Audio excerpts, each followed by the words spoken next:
नमस्कार, आप देख रहे हैं आवाज इंडिया, देश की भरोसेमंद आवाज। और मैं हूं इशिता चक्रवर्ती। खबरों का सिलसिला शुरू करने से पहले आइए एक नजर डालते हैं आज की बड़ी हेडलाइंस पर। ईरान में भारतीयों के लिए अलर्ट, दूतावास ने कहा तुरंत देश छोड़ो। नेशनल टास्क फोर्स की मांग वाली याचिका को सुप्रीम कोर्ट ने ठुकराया। पश्चिम बंगाल के शारदा चीट फंड घोटाले प्रमुख सुदीप्ता सेन को 13 साल की हिरासत के बाद जमानत। खटीमा में सीएम धामी ने शहीदों को दी श्रद्धांजलि। और राघव चड्ढा के घर पहुंचे संजय दत्त। अब खबरें विस्तार से। भारतीय दूतावास तेहरान ने ईरान में बढ़ते तनाव के बीच नई एडवाइजरी जारी की। एडवाइजरी में वहां रह रहे भारतीय नागरिकों को जल्द से जल्द देश छोड़ने की सलाह दी गई है। दूतावास ने हालात को देखते हुए कहा कि सभी नागरिक तय मार्गों और दिशा निर्देशों का पालन करते हुए सुरक्षित बाहर निकले। साथ ही आपात स्थिति के लिए हेल्पलाइन नंबर भी जारी किए गए हैं। एडवाइजरी में बिना दूतावास की अनुमति के किसी भी अंतर्राष्ट्रीय सीमा की ओर जाने से सख्त मना किया गया है। देश भर में फूड सेफ्टी पर नेशनल टास्क फोर्स की मांग वाली याचिका को सुप्रीम कोर्ट ने खारिज कर दिया है। सुप्रीम कोर्ट ने कहा कि याचिका में कोई मेरिट नहीं है, इसीलिए इस पर सुनवाई की कोई जरूरत नहीं है। ये याचिका देश भर में खाद्य सुरक्षा व्यवस्था को मजबूत करने के उद्देश्य से दायर की गई थी। जस्टिस विक्रम नाथ और जस्टिस संदीप मेहता की पीठ ने याचिकाकर्ता की दलीलें सुनने के बाद फैसला सुरक्षित रखा था। पश्चिम बंगाल के शारदा चीट फंड घोटाले में कलकत्ता उच्च न्यायालय ने एक बड़ा अदालती फैसला दिया है। शारदा घोटाले के प्रमुख सुदीप्ता सेन को 13 साल की हिरासत के बाद जमानत दे दी है। ये फैसला ऐसे समय आया है जब राज्य में राजनीतिक माहौल पहले से ही गर्म है। करीब 13 साल जेल में बिताने के बाद अब सेन की रिहाई का रास्ता साफ हो गया है। इस फैसले ने एक बार फिर इस बड़े घोटाले को सुर्खियों में ला दिया है।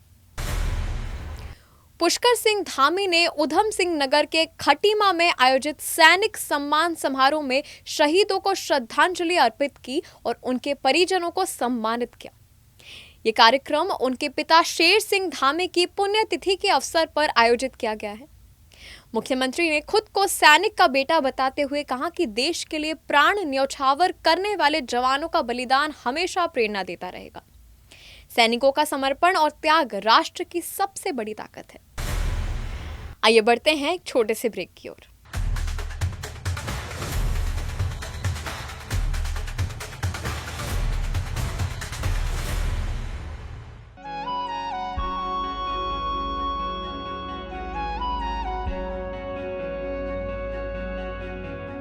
आवाज इंडिया,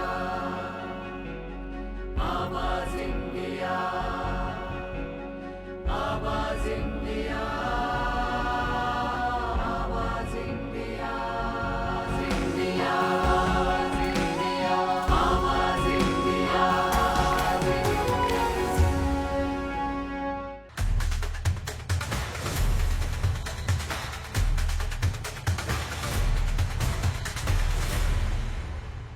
अब सभी का स्वागत है इस छोटे से ब्रेक के बाद। आइए नजर देते हैं अपनी अगली खबर। आम आदमी पार्टी के नेता राघव चड्ढा ने हाल ही में दिल्ली के अपने घर पर फिल्म धुरंधर 2 के अभिनेता संजय दत्त का स्वागत किया।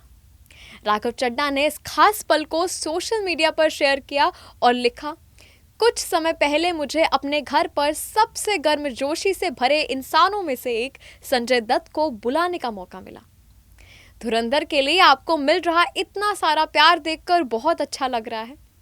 आपकी वही पुरानी चमक आज भी बरकरार है और लोगों का आपके लिए प्यार भी वैसा ही बना हुआ है। आप सच में इसके हकदार हैं।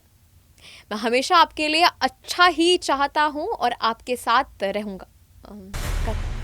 अमरनाथ यात्रा 2026 के रजिस्ट्रेशन को लेकर एक बड़ी खबर सामने आई है।